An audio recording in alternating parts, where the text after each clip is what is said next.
My name is Aisha Malik. I'm 28 years old. And for 28 years, I thought I was the kind of child who simply needed less. Less food. Less attention. Less space. Last Eid, I found out why. My cousin, laughing too loudly after her third glass of soda spiked with something stronger, looked straight at me across the dining table and said 6 words. They never treated you like theirs. My father's hand froze midair. My mother dropped the serving spoon. 9 people watched the silence fall like something heavy and permanent. And in that moment, something inside me shifted. Because suddenly, everything made sense. The empty plates. The locked fridge. The way my sister's life looked like a celebration, and mine looked like a punishment. I always thought I was the problem. I wasn't. My parents begged me not to look into it. I did anyway. What I found didn't just change my life. It rewrote it. Before I go on, take a second to like and subscribe, but only if this story feels real to you. And I'm curious, where are you watching this from? Drop your city and time in the comments. Now let me take you back to that night. The night everything finally broke. It was the second day of Eid. I took a rickshaw from my apartment across the city, about 40 minutes in traffic that never really moved, just breathed in slow frustration. My parents still lived in the same house in Gulshan, a narrow 2-story place with peeling paint and a gate that screeched every time it opened. I arrived just after sunset. My sister's car was already parked outside. A brand new white Corolla. Gift from my father after her engagement. I stepped out, paid the driver, and adjusted the dupatta on my shoulder before knocking. My mother opened the door. Aisha, you're late. No hug. Just an observation. I came as soon as I could, I said. She stepped aside. Inside, the house smelled like biryani, fried kebabs, and something sweet, kheer, probably. The living room was full. Laughter bounced off the walls. My sister, Hira, sat in the center, wearing a deep red outfit with gold embroidery, her hands still stained with fresh mehndi. Everyone leaned toward her like she was the sun. She looked up when I entered. Oh, you're here. I nodded. There was no space next to her. No invitation. I carried the small box of sweets I'd brought into the kitchen and placed it on the counter. My mother glanced at it. We already have plenty, she said. Of course. I turned back toward the dining area. The table was already half full. 9 plates. 8 proper chairs. And 1 plastic stool at the far end.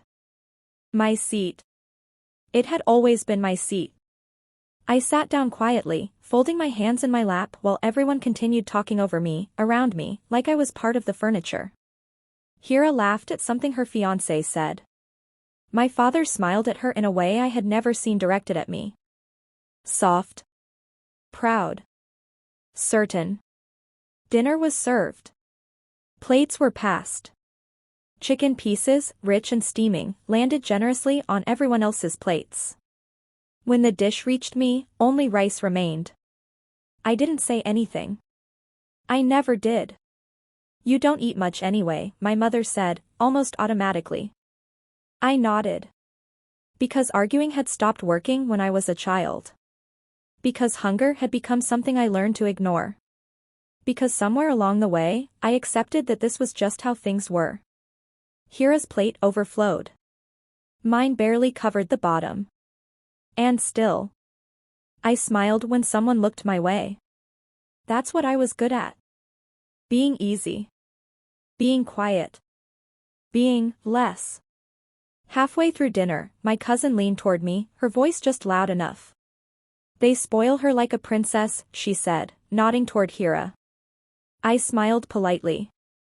She took another sip, then added, almost casually, they never treated you like theirs. That's when everything stopped. My father's eyes snapped toward her. My mother stiffened. Hira frowned, confused. What does that mean? Someone asked. My cousin shrugged, laughing it off. Nothing. Just saying. But it wasn't nothing. Because the room felt different. Because my father didn't deny it. Because my mother didn't laugh. Because somewhere deep inside me, I already knew. I stood up. I need some air, I said. No one stopped me. I walked out to the balcony, closing the door behind me. The night air was warm, heavy with the distant sound of traffic and fireworks. My hands trembled. Not from anger. From recognition. Because suddenly, every memory had a second meaning. Every empty plate. Every forgotten birthday. Every locked cabinet.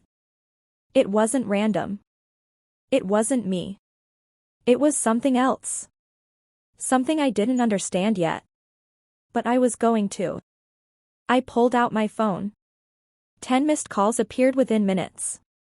My mother. My father. Hira. I ignored them. For the first time in my life. I didn't go back inside. I stayed on that balcony for nearly an hour, staring at the city lights, trying to piece together a life that suddenly didn't make sense anymore. When I finally left, no one came after me. No one stopped me at the gate.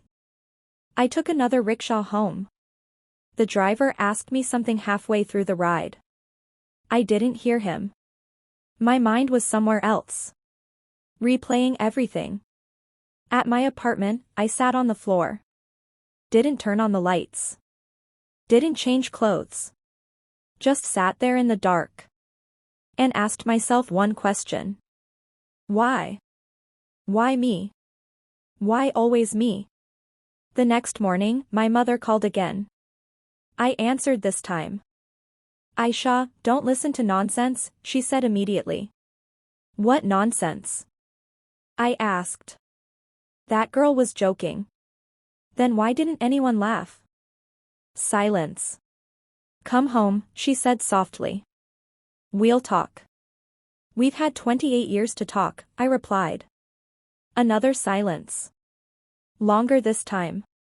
Some things are better left alone, she said finally. That's when I knew. This wasn't nothing. This was something they had buried. And I had just stumbled over it. I'm not leaving it alone, I said. Her voice cracked. Please don't do anything you'll regret.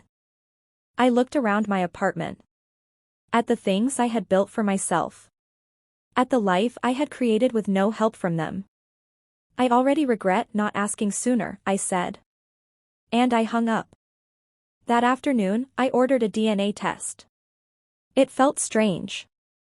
Clinical. Too simple for something this heavy. A small kit. A swab. A few weeks of waiting. That's all it took to question an entire life. The package arrived 3 days later. I left it on the table for hours before opening it. My hands hovered over it like it might bite. Because once I did this, there was no going back. I opened it anyway. The instructions were simple. Swab. Seal. Send. But my hands shook the entire time. Not from fear. From something deeper. Like my body already knew the answer and was bracing for it. When I dropped the package at the courier office, the man behind the counter smiled. Test results in a few weeks, he said casually. A few weeks. That's how long it would take to find out if my entire childhood had been a lie. The waiting began. Days passed. Then weeks. And everything started to look different. Every memory replayed itself, but this time, with questions. Why did I always eat last? Why was my room the smallest? Why were there dozens of photos of Hira, and almost none of me? I went through old albums one night. Hundreds of pictures. Birthdays. School events. Family gatherings. Hira was in all of them. Front and center. Smiling. Celebrated. I found exactly 2 photos of myself. Both group pictures. Both with me standing at the edge. like I didn't quite belong in the frame. But one photo caught my attention. It was old. Faded at the edges. I couldn't have been more than 3 years old. I was standing in a park. Next to my mother. And next to a man I didn't recognize. His hand rested lightly on her shoulder. Comfortable. Familiar. I flipped the photo over. A date. And one word. Usman. I had never heard that name before. Not once. Not in 28 years. I stared at it for a long time. Then I opened my laptop. And started searching. That's where things started to unravel. Slowly. Quietly. But completely.